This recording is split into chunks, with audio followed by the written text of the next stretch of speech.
Hello, everyone, and welcome to today's webinar.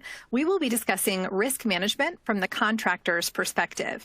In the world of construction, risk management really begins with a contract, but we'll talk more about that in a minute. My name is Megan Billingsley. I'm with Construction Dive's Studio ID team, and I'll be your moderator today. Before we get started, let's go through some quick tips to make sure your webinar experience is the best it can be. At the bottom of your screen are resizable and movable application widgets. Feel free to move them around to make the most out of your desktop space. The slides will advance automatically during the presentation. If you need to enlarge them, simply click the Enlarge Slides button in the top right corner of the presentation window. If you need technical assistance, click the Help widget in the bottom left corner at any time. As the presentation gets underway, you may submit questions using the Q&A widget. We'll try to answer as many as we can at the end of the presentation, but if a more detailed answer is needed, or if we run out of time before we answer your question, we will follow up via email. After today's presentation, you will receive a link with on-demand access to the webinar, so you can watch it again at any time, as well as share the content with colleagues. In just a moment, I'll be introducing today's speakers, and there will be an opportunity for you to ask them questions. But first, if we could just take a moment to answer a quick question we have for you. What is the average size of your projects in terms of cost? Your choices here are under $1 million, $1 to $9.9 million, $10 to $19.9 million, $20 to $29.9 million, $30 to $39.9 million, and then finally $40 million or above. I'll give you just a couple more seconds to get your answers in for that, and then we'll move on to introduce our speakers today.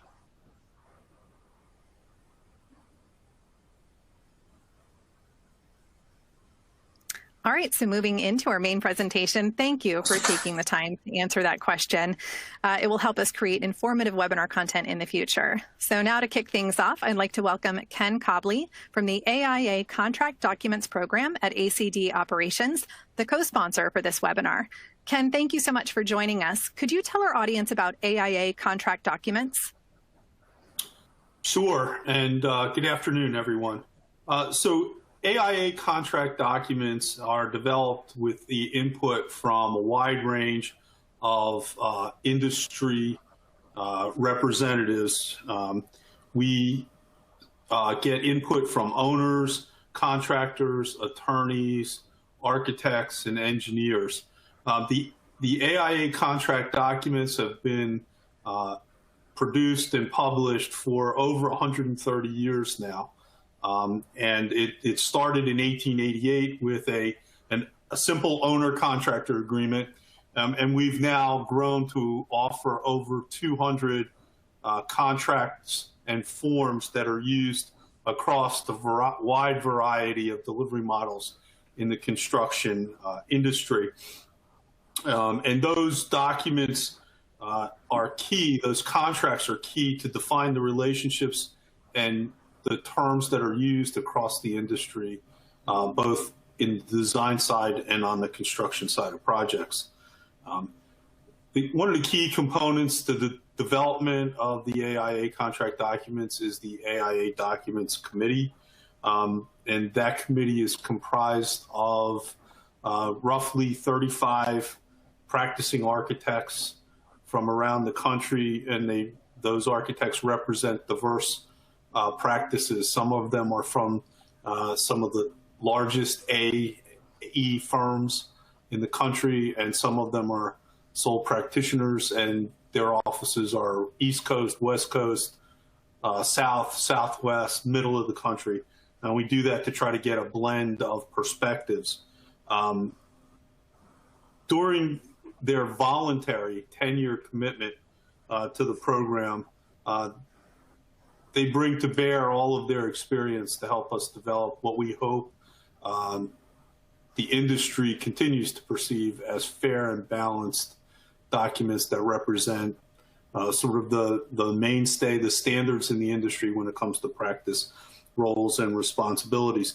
I joined the AIA in the program in 2006 after practicing for 18 years as a construction industry attorney. And on a daily basis, I work with a team of lawyers, specialists, support staff, and the Contract Documents Committee in the development of these documents.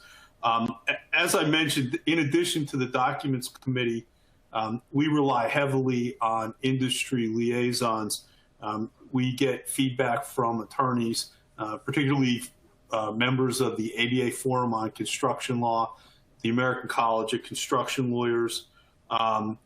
We have insurance industry representatives that provide input to us, as well as liaisons in a wide variety of other associations across the design and construction spectrum. And each of them provide us with input that goes into what we consider for the content of these documents. So I think that's a pretty substantial overview. So back to you, Meg. Wonderful. Thank you, Ken. Also joining us today is Senior Vice President and Chief Risk Management Officer Andrew Mendelson, FAIA from Berkeley Alliance Managers. He's going to share some of his experiences with contracts and construction documents. But first, Andy, tell us a little bit about Berkeley Alliance Managers. Thanks, Megan.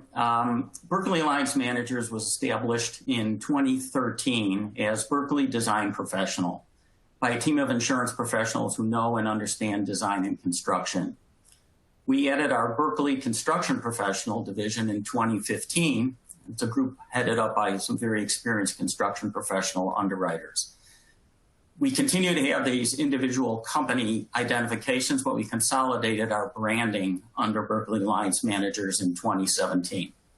We're a member company of W.R. Berkeley Corporation. We're an insurance carrier, and our insurance company subsidiaries are rated A+ by AM Best. Established in 1967, W.R. Berkeley is a Fortune 500 company traded on the New York Stock Exchange. We're strong believers in risk management, and we believe our policyholders become better business owners when they leverage innovative risk management solutions, appropriate professional liability insurance, along with proactive claims service. On average, our underwriters, claims examiners, and risk management professionals have each over 20 years of experience in underwriting risks in this industry. I personally have been an architect working in the AEC industry for over 40 years now, and have direct experience in advising our policyholders on how to effectively mitigate the professional risks of running a design or construction firm from just 40 years of knowledge and experience. I joined Berkeley Design Professional in 2013 after being a licensed architect and firm principal for over 36 years. I was proud to work with Ken and his team at the AIA Contract Documents for over 15 years as a member of AIA Documents Committee, providing leadership in the development of multiple design and construction agreements, particularly notable for enhancements implemented in the A201 family of documents in 2007 and 2017. At Berkeley, I lead the development and delivery of risk management resources and education. My risk management team and I work collaboratively with a select network of subject matter experts to create and share white papers and presentations of value to the design and construction industry across a wide range of subjects, including business practices, legal insurance, and risk management knowledge. Quality and content of our risk management education services has enabled us to become established as a top-tier PLI carrier in a very short time. So I'm really pleased to be here with Ken and Ed and you, Megan, to present this program. Great. Sounds as if your experience lends itself well to this topic.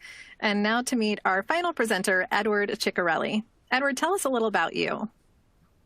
Thank you, Megan. My name is Edward Chicarelli. I am the president of Apogee Construction, a construction company based out in San Francisco Bay Area, California. We're a veteran-owned, family-owned, and operated construction company. We've got about 45 years of experience on my staff, and we do ground-up residential work as well as additions and renovations, and we also do commercial TI renovations. Our staff has completed more than 180 privately funded projects and more than 550 government-funded projects of various scopes and sizes. And I'm excited to be here with Ken, Andrew, and Megan. Great. Thank you so much. Just to note to all of our attendees, note that AIA Contract Documents has provided this program and accompanying materials for general informational purposes only. The information today is not provided as legal advice. So now that you've met our three presenters, let's get started. As I mentioned earlier, today we'll look closely at risk management and construction documents. This includes knowing your role as part of the project team, ensuring your contracts are readable, and avoiding common problems when drafting or reviewing contracts. We'll also talk about the effects of COVID-19 on construction documents. Before we get too far into details, let's make sure we're all starting on the same page. The term risk management is pretty broad. Andy, based on your experiences, can you give us a working definition of what risk management means so we can use that as the foundation of our conversation today? Absolutely. Risk management is a broad term, and it's most effectively implemented in combination with strong practice management and project management techniques. When we talk about risk management, we're talking about a framework to manage the risk of construction projects, both on the design side and the construction side. And we suggest that contractors have a risk management plan for their company. Risk management plan outlines standards, protocols, procedures, tools, and templates to follow consistently with appropriate adaptation for each specific project in order to successfully implement the many tasks associated with a project while effectively managing your legal and financial risk. Managing risk can be best accomplished through sensible business and construction practices such as pre-construction planning, diligent subcontractor selection, thorough financial controls, and robust safety programs, but also by carefully preparing and reviewing contracts. Contracts must be fair and balanced, assigning risk to the party best able to manage it in a reasonable and insurable manner. Contracts document the duties, responsibilities, and rights that every project team member has. With an understanding of these responsibilities and a risk management plan specific to the project, the contractor can fulfill its duties while keeping costs and schedules in check, while also helping you manage potential risk. Same philosophy applies to design professionals, architects, and engineers. Besides minimizing the effect and cost of risk, the goals of risk management are to protect the assets and financial well-being of your company, maintaining appropriate levels of insurance, and meeting or exceeding the expectations of your client, the property owner. And Megan, I'd like to echo what Andy just said about risk management. And I think that that having a contract in place is a vital element of risk management. And I should say having a well-written contract in place, because a well-written contract clearly identifies the roles and responsibilities and the duties and obligations of each of the parties during a construction project. It also allocates risk. One of the key principles of the AIA Contract Documents program for years has been a risk allocation strategy that tries to place risk on the party best able to manage it and or best able to insure against it. Now, regardless of the type of contract you use, the contract should be clearly written, detailed in terms and scope, and each party on the project should be able to read their contract and understand exactly what their role is, what their responsibilities and obligations are. And that's obviously the owner, the contractor, and members of the design team. I'll chime in here with a contractor's perspective. I agree with Ken and Andy with regards to this. Even in California, where contracts and licenses are required and actually part of law in order to perform construction, I know some general contractors and even subs that choose to work without it. They work through handshakes or whatever else. That might get you by maybe one or two projects, but not in the long term. As they say, contracts are critical to doing business today, and it's easier to work through a divorce when putting down the rules during the honeymoon phase versus when everybody has resentful feelings and emotions involved. And I've seen those resentful emotions involved between an owner and a contractor not having a contract in place that's dirty. So all three of you then agree that a contractor knowing their role is an important part of risk management. Ken, let's talk a little bit more about that. On the surface, each person's role on a project team might seem pretty obvious, but let's discuss that in more detail. Sure. So as we've said, it's vital for each team member to understand the exact specific scope of the services that are going to be expected of them on any particular project, and to some degree where those services start and end. So let's use an example that is getting a lot of attention in the industry now, and that is, what is the contractor's role when it comes to either design assist services or delegated design services? So let's start from the general proposition that, generally speaking, the contractor's role or scope on a project is largely to construct the project. However, there are times when the contractor may be obligated under its contract, depending on the delivery model, to provide either design assist services or to provide some elements of delegated design during the construction phase. And it's really critical that contractors understand if those elements are in their contract, or that the subcontractors understand them, particularly for delegated design, because that often flows to specialty trade contractors. And to understand the difference between delegated design and design assist, and what the different responsibilities and obligations are.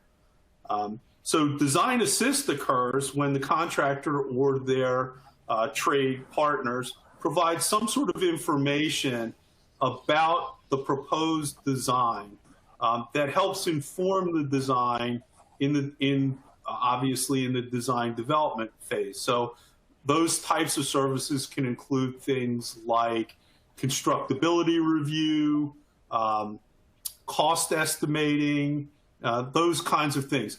Bringing information that is within the particular expertise of the contractor or its trade partners, the subs and specialty trade contractors, that can be used to inform the design team. The design team may rely on the information provided, but at the end of the day, the design team remains ultimately responsible for the adequacy and accuracy of the final project design. Delegated design is a little different. That happens when, as part of the design contract documents, an element of the design is delegated to the contractor and then perhaps pushed down to a trade contractor. They work from a set of performance specifications that outlines what the particular element to be designed has to function to. But ultimately, the obligation to adequately and accurately design this element of the project gets shifted to the contractor or its trade partner.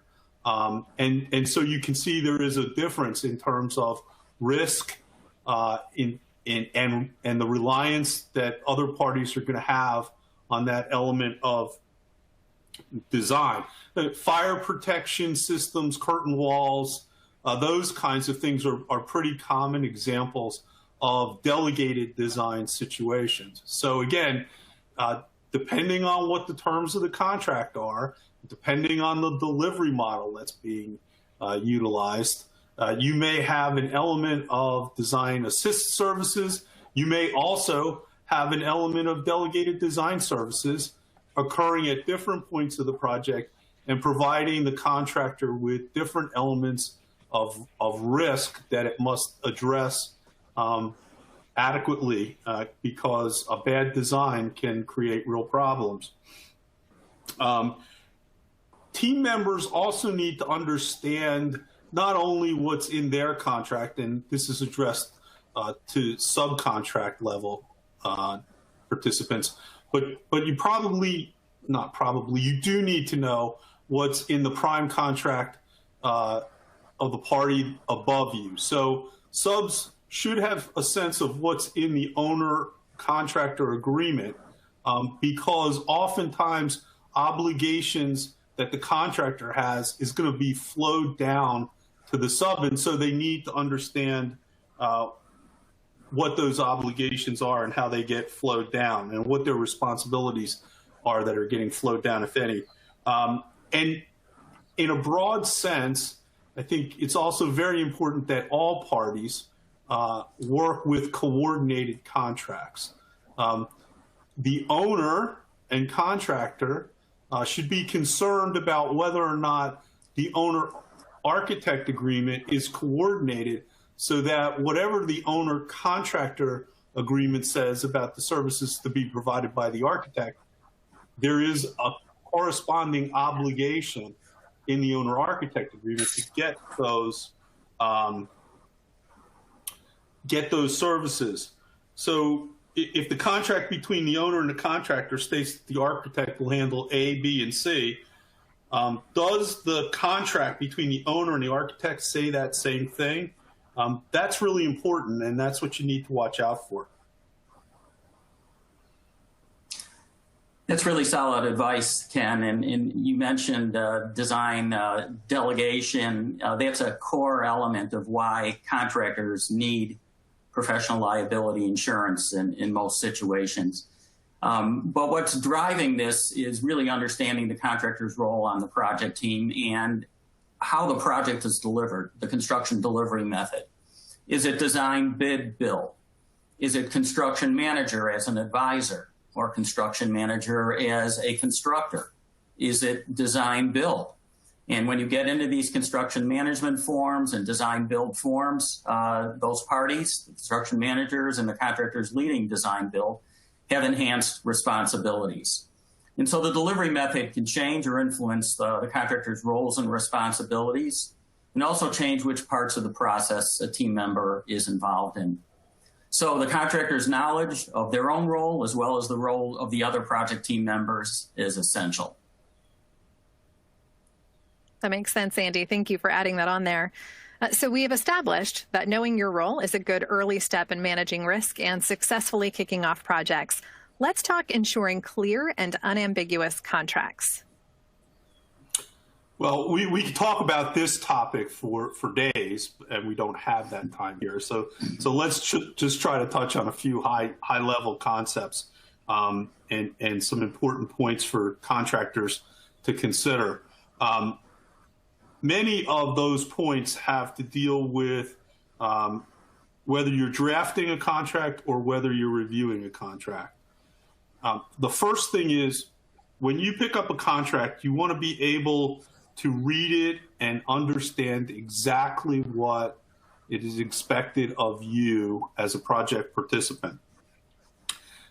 Contracts can become convoluted either because they are cut and pastes of a number of different things, or the parties preparing them didn't spend the time to make them clearer and crisper. I used to work for a very bright attorney, and his favorite phrase was, "I wish I had more time to make it shorter." And so, it's that time and attention to detail that can really pay off. Failure to do so can lead to confusion and misinterpretations and misunderstandings. There's always two perspectives to a contract. One perspective by the party who drafted it, one by the party who's reading it and being asked to sign it. What you want is that both of them understand the words in the same way. There's a contract interpretation rule that's often invoked in the law. It's called contra preferendum, and what it means is that an ambiguous clause in a contract or other document will be interpreted against the interests of the drafter. So, in other words, if there's a reasonable interpretation being put forth by another party, that party's interpretation will prevail if against the drafter of the provision. And so the bottom line here is you really want well-written contracts, and you really want to spend the time and energy to draft modifications that are clear and unambiguous. So again, you don't want contra preferendum to kick in. You don't want to have it prevail against the drafter of the ambiguous provision. I agree with you, Ken. There are two perspectives to a contract. Something that I've noticed is because many times our clients aren't builders, they're just homeowners, and sometimes even developers who haven't been doing it that long don't always speak the language. They don't understand really what being clear means.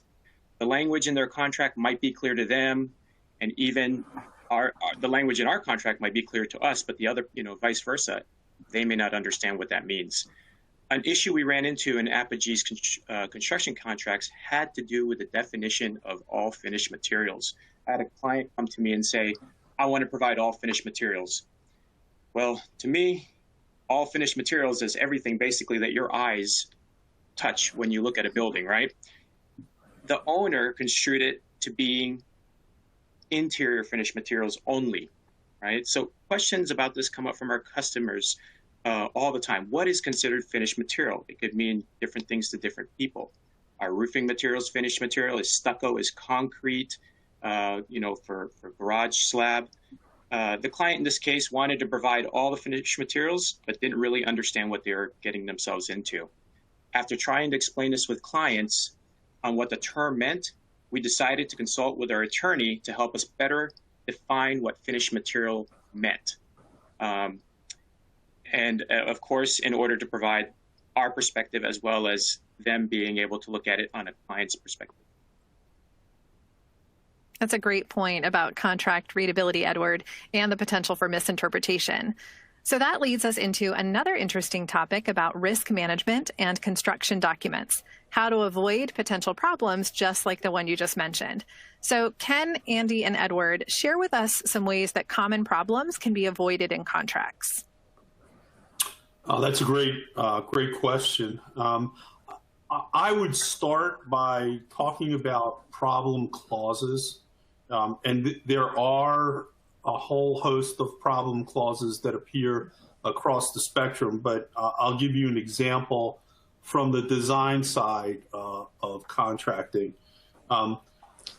Oftentimes in design contracts, owners want to insert clauses, or oftentimes owners' attorneys want to insert clauses that ask for warranties or guarantees of performance on the part of the design professional. Those guarantees or sometimes they want language in the contract that says that the design professional will perform at a standard that is above the normal standard of care. Those types of clauses are uninsurable. And you don't want to write things into contracts that are ultimately not insurable. And there's a reason why owners, for example, will insist on having professional liability insurance coverage. What they don't want to do is insist on that coverage and then take it out of play.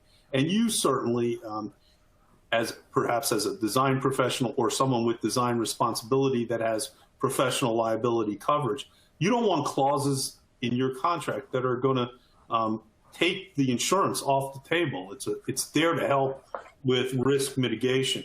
From a contractor/subcontractor perspective, another well-known problem clause, if you will, is the difference between a pay when paid clause and a pay if paid clause.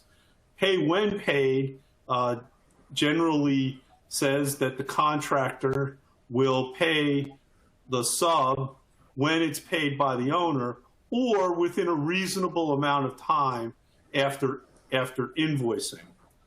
Pay if paid, however, has some very strict rules around it, but if you have an enforceable pay if paid clause, that means that the contractor is not obligated to pay unless it is paid by the owner. So a pay if paid clause essentially shifts the risk of non-payment by the owner to the subcontractor. And certainly you can see why this would be important to clarify and understand in a subcontract agreement. Absolutely. Thank you, Ken. Andy, what are some common problems you see come up in contracts? Well, it's difficult to create kind of a concise list of this, but you know, Ken was touching on some, Ed has touched on some others. What we've done is we've created a checklist of 10 items that we consider to be critical. And we published this contract review checklist, and I believe it's going to be available to the attendees here today. It really starts with reviewing the project description and making sure there's a solid understanding of the scope and intent of the project. Starting with the program, the identification of the site, particularly the construction delivery method, key construction schedule milestones, the overall budget, that sort of thing. Now, this is particularly important for contractors that are going to be engaged pre-construction. If you're a general contractor that's going to be part of a project team that's going to work in a collaborative manner with the architects and engineers and the owner, you need to have that information. If you're bidding on public work where you're going to be, sent a set of plans and specifications and bid criteria, some of that information, all that information, quite frankly, is going to be bound within those construction documents. But as Ed mentioned, the amount of uncertainty that can exist when the project is not properly defined or described creates a lot of room for error, confusion, and misinterpretation. Defining a clear scope of services for the contractor is also a key step, again, particularly for the contractor engaged in pre-construction services, as construction managers are, and of course, design builders are. So you need to be clear on what the scope of services you are going to perform as a basic service, maybe some other services you can provide as a supplemental service. There might be services you just will not provide, such as maybe environmental remediation. Maybe that's something you're not comfortable taking on. And then there's going to be a series of services you can perform for additional fees, or commonly known as additional services. So, pre-construction services can include things such as consultation on logistics, constructability, certainly budgeting, system and material selection, that kind of design assist component that Ken was talking about earlier. And it can also include providing review and feedback on reports and documents that are prepared by the other parties, such as the design professionals and, site surveys, environmental reports, and of course, the early design documents. So cost estimating is a typical pre-construction duty, and providing advice on how to keep the project on budget and on schedule is a value that contractors add when they are engaged and can perform those services well on a pre-construction basis. Once the project begins construction, the duties and responsibilities of the contractor are more traditional, and they're defined very thoroughly in the general conditions of the contract for construction, the A201 2017 document published by AIA. These duties include supervision, trade coordination, quality control, temporary conditions, permitting, construction site safety, and the like. The A201 is a lengthy document. It's over 40 pages. But that robust content is necessary to establish the rights, responsibilities of the parties, and so that the owner, contractor, and architects and engineers can clearly understand what the roles and responsibilities are and the duties of the various parties. I think it'd be good to hear from Edward about some of the common problems he sees as a contractor. That's an interesting question, Andy. So I have clients sometimes who provide very simplified contracts. Sometimes 1, maybe 2 pages. Obviously, it does not cover the things that I need in order to comply with the law as well as to protect myself and manage risk. In some cases, I have to go back and add addendums to cover missing pieces. As an example, Ken mentioned payment clauses earlier. I want to reiterate this as an example. Recently, I had a developer draft a contract for a project, and it didn't cover payment terms. So I obviously went in there and added an addendum covering payment terms, so that way that was clearly defined. From there, I had my attorney review it to make sure that the addendum supersede anything that may be of a conflict on the 1 or 2 page contract that the owner provided. Because as Ken mentioned earlier, there's always more than one interpretation. Having that attorney is very key to helping protect my company. What I may think is correct may not be the right verbiage to use, which is why I've learned to work closely with my attorney. Of course, there are great contract templates out there. Most of my contracts actually, the base of it is our AIA documents, and then we've had our attorney tailor them to the need of the project. So that's what we've done to help mitigate some of those risks. Great, thank you, Edward. Ken, do you have anything to add based on what Edward just shared? So I just wanted to add to some of the items that we've already been talking about. Dispute resolution provisions is also a topic that we often see come up, that the parties need to know about and understand, and that also need to be coordinated among the various levels of contracts and parties on the project. When you review a contract or when you write a contract, prepare it, you should be satisfied with the type of binding dispute resolution or the steps of dispute resolution that you see in the contract. Do you want there to be a requirement that the parties first go to mediation before they go to binding dispute resolution? Once people hunker down for binding dispute resolution, everybody gets backed into a corner and it can be a problem. Some people like to require mediation as a first step. Certainly that if you use an AIA contract document, that's where your starting point is going to be unless you edit it out. Do you want arbitration or do you want litigation? Does the prime agreement, for example, the agreement between the owner and the contractor, call for arbitration? If so, the contractor may want an arbitration clause in its subcontracts. So all of those things need to be looked at and coordinated so that you have all the right parties at the right place to get the dispute finally resolved. So you may want to make sure that the contracts flow down the right litigation provisions. And I know that insurance sometimes plays a part in dispute resolution, Ken. So do you have input on insurance specifically? Sure. So, and we've talked about insurance a couple times. We've mentioned insurance a couple times already in this program. Insurance is certainly a very important consideration, both in terms of requirements in the contract, as well as risk mitigation and risk management. I think folks heard me say early on that among the drafting principles that the Contract Documents Committee employs is trying to figure out first the party best able to manage risk, and then secondarily who's the party in a better position to insure against the perils and get insurance to cover a risk. So each party should understand who on the project team is responsible for carrying what types of insurance. And this is particularly true of certain types of insurance. For example, builder's risk. It's essential that the owner and the contractor, at the very least, understand who is going to obtain the builder's risk policy.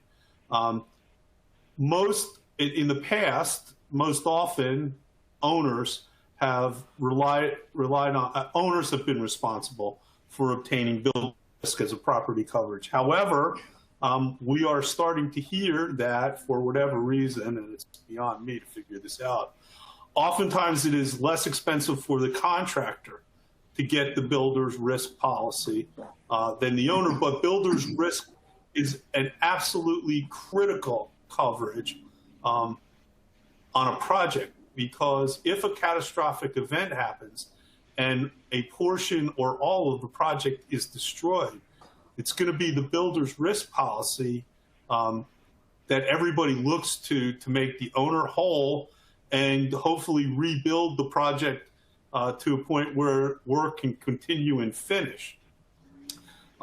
So it's critical to make sure that the parties know who has the obligation to get it and what the particulars are around that. There are other types of insurance coverages that the parties should consider depending on where a project is located. So for example, if you're constructing a project in the middle of a cornfield, you may not need railroad protective insurance. But if you're building a project close to some rail lines, railroad protective insurance may be a key component, something the owner may want to require, something that the contractor may just want to have. In well-written construction contracts, insurance requirements are spelled out in detail. For example, in AIA contract documents, most owner-architect agreements have specific provisions for required coverages, not only professional liability, but also workers' comp, auto, and some other types of hazard coverages. Same is true for owner-contractor provisions. And I would say, given the nature of the contractor's obligations, there are several key coverages that are most important. In the AIA documents, there are several pages of provisions in the general conditions document, as well as a lengthy exhibit that goes along with most of the owner-contractor agreements that prompt the parties to have significant discussions about the nature of insurance and what's going to be required, how it's going to work, who's going to settle claims, and so forth.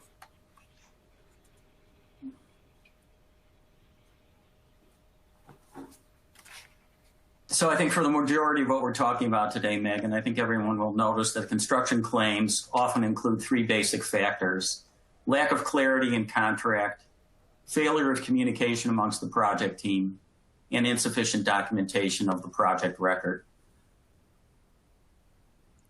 Those seem like three very important factors to consider, Andy. Could you tell us more about how they play out in contract documents and the construction process?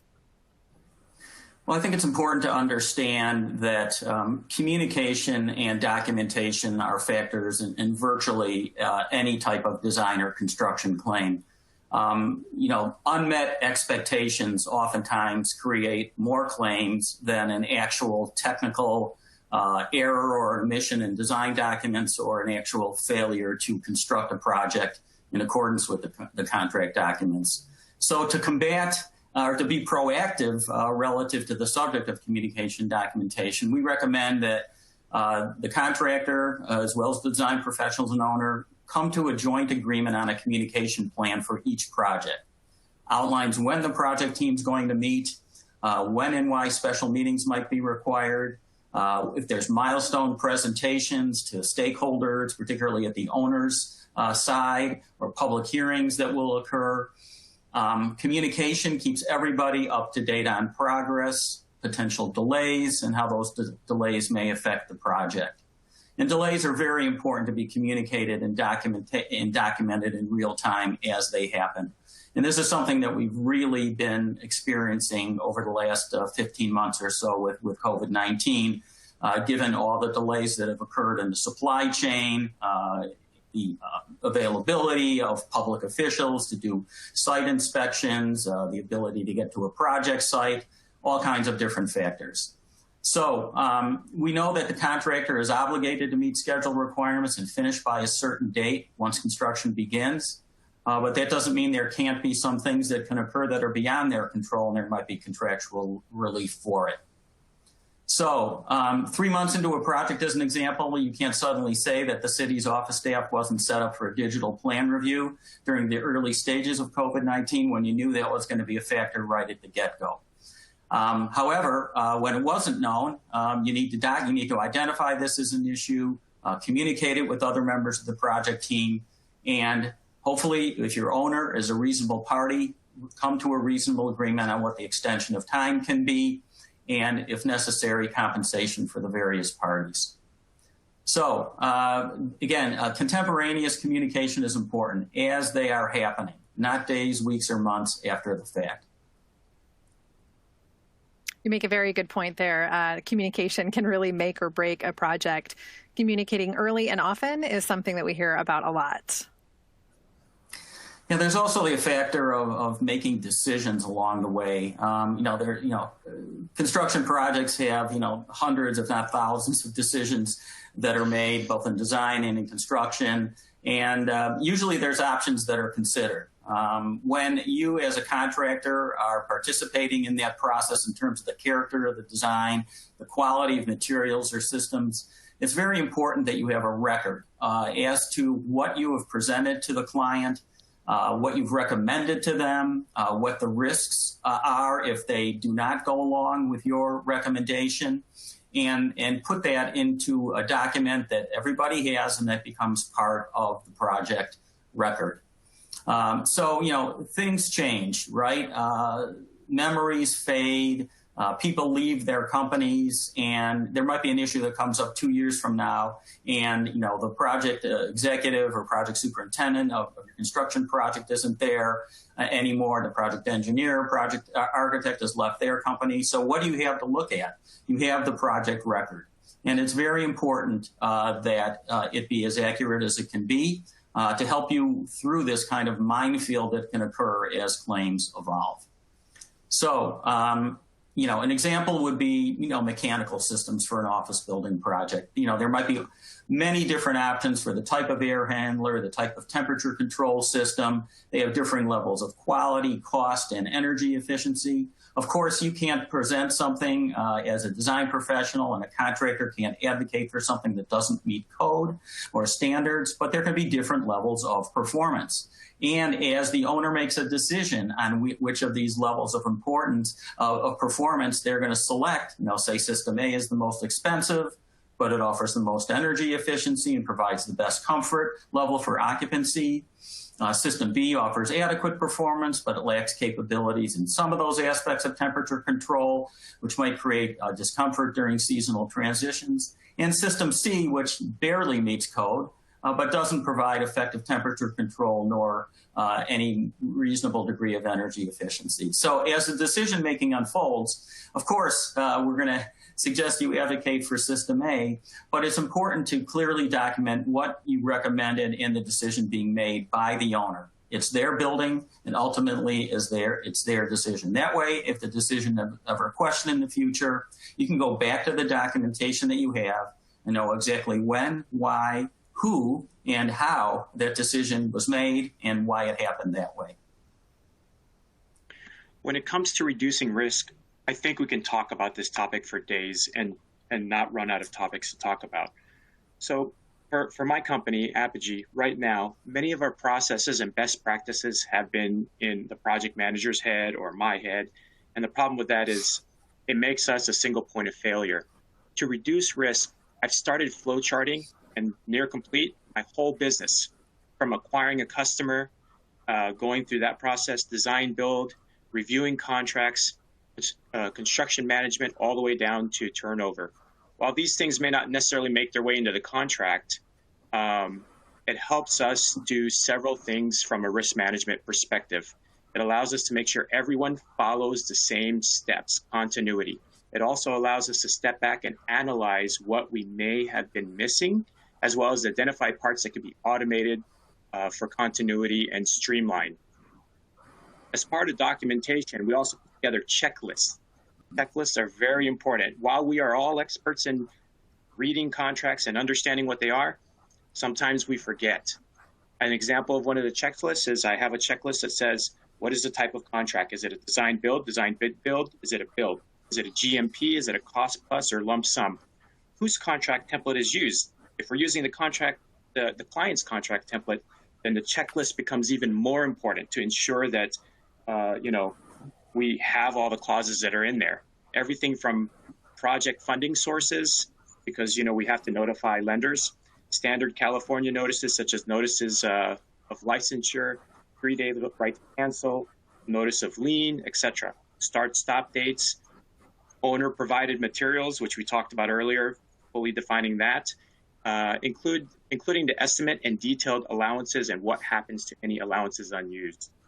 So having a checklist has helped us work through this contracting confusion that if you keep it in your head, it causes more problems.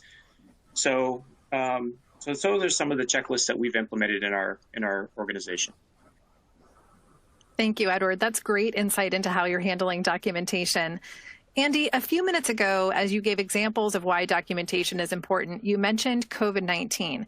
And I know that this is an important topic, and we're already receiving questions about it today.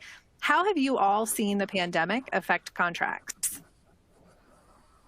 So I'll take this one first, Megan. And Patrick, I think that some of this may be responsive to the question you put in the chat. First of all, when we talk about contracts and COVID-19, I think we can, in broad brush terms, fit them into two categories. The first involves contracts that were already executed at the time the pandemic hit. Initially, there was a lot of concern in the industry about whether or not contracts that were underway that had been executed contained specific language, had the term force majeure in there, referenced pandemic as an excusable event. And there was quite a bit of discussion in the first month or two. What we saw was that as the parties began to across the country, as the parties to construction contracts began to examine their contracts and read the terms precisely, they found that by and large, most contracts, including perhaps the AIA's contracts, had adequate language to cover what they were facing as the pandemic was unfolding. And in fact, there was quite a bit of discussion about more general clauses like Section 8.3 of the A201 being better than some very specific clauses that listed very detailed terms for force majeure. So we found that existing terms and language addressed a lot of the concerns. The second type of contract, when you talk about the pandemic, are those contracts that were executed after the pandemic had hit and when impacts on the industry were either just beginning to be felt or were unknown. And we found that when this first started happening, we made recommendations to parties that they consider several options, including hybrid models. So you might have fixed pricing for some elements of the project and contingencies on elements where there was high volatility or the potential for high volatility in the market, or allowances, so that the parties could negotiate terms that were reasonable to the contractor, i.e. that the contractor didn't have to assume all the risk and volatility in the market, but at the same time gave the owner some sense of assurance that its price was not going to just escalate and run out of control. From what we've seen, most contractors have succeeded in working with owners to create contracts that are fixed fee or fixed sum and had these allowances in them. Edward, as a contractor, though, I'd be curious to hear what you've experienced over the last year with your contracts in the midst of this pandemic. It has definitely been an experience in the last year. It brought new challenges to the table. There were, of course, the typical challenges of getting the workers to wear their PPE because they don't necessarily think it's a real virus or whatever else, right? But to manage this, we relied heavily to manage the risk of it. We relied heavily on training and workforce solution apps that required the workers to certify their health while clocking in. So that helped manage our risk on that level, considering that California were issuing fines at the time for non-compliance with COVID requirements. But I also went through our contracts very carefully, and the force majeure clause definitely saved my business during the pandemic. It covers unforeseeable circumstances that prevent someone from fulfilling a contract. Because of the increase of lumber prices, as an example, some of my material quotes were dramatically off, with material pricing coming in at double and even triple of what it originally was bid out. I actually had to go back to one of the owners and tell them that I was going to have to back out of a contract using the clause because I couldn't stick to the original quote because the material prices went up so much. In this case, the owner determined that it was more expensive for them to find another contractor to do the work, only to pay for the same amount of the materials that I was proposing. So they actually ended up paying for the difference in cost increase. So that clause will always be, the force majeure clause will always be in my contracts. And that was actually something that was in our boilerplate contract that we got from the AIA. So that saved our bacon on this one. And because of COVID-19, it's also made me look at the way we do estimates. As we say, documentation is important, right? So there are some general contractors out there that will just do one line item estimates, such as framing $10,000 or $100,000, whatever it is. But putting in there the detail has allowed us to put into our contracts material cost increase, where the owner would have to pay the difference. So that's something that COVID has really highlighted during this time frame. This allows me to compare the cost and insert clauses into my contract that protect against material increases. That's great insight, Edward. Thank you. It's always interesting to hear firsthand experiences in terms of how contractors navigated the changing environment over the past year. Did the pandemic affect your approach to contracts in any other ways? Yes. Payment terms is another thing that I've started including and tightening it up as a result of COVID-19. Normally, contracts have stop notices to ensure payment. My attorney and I, we're working through some of that now that will include an automatic stop payment notice if the force majeure clause is invoked. So if someone forgets to pull out a stop notice, there's verbiage in there to help cover it. I learned that the hard way after losing some money because of unpaid invoices during the pandemic, which affected my cash flow. I saw another contractor run into trouble because an owner couldn't pay him. The owner then ran out of money because of debt servicing obligations, while all construction was stopped during several months due to COVID. Trying to get out of paying, the owner went to the state licensing board to complain 90 days after the contractor stopped work, saying that the contractor was deficient and didn't meet timelines, et cetera, et cetera. There was no proof of that. So after watching the other contractor go through that, it taught me a lesson. Now I have a verbiage in my contract where the owner has a certain amount of days to identify problems in writing, prerequisite to holding payment of invoices. Great, thank you. That is really helpful for people to hear, Edward, and something I'm sure lots of contractors listening today can relate to. We are just about at the end of our presentation. We have received a lot of really great questions. Unfortunately, we don't have time to quite get into them today. So I do want to reassure you that all of your questions have been captured, and we will be following up with you by email to answer those. Big thank you to our speakers today. And we also want to thank all of you, our audience members, for joining in on the conversation. Today's webinar will be available on demand, and you will soon receive an email with a link so you can rewatch or share with your colleagues. Have a great day, everyone.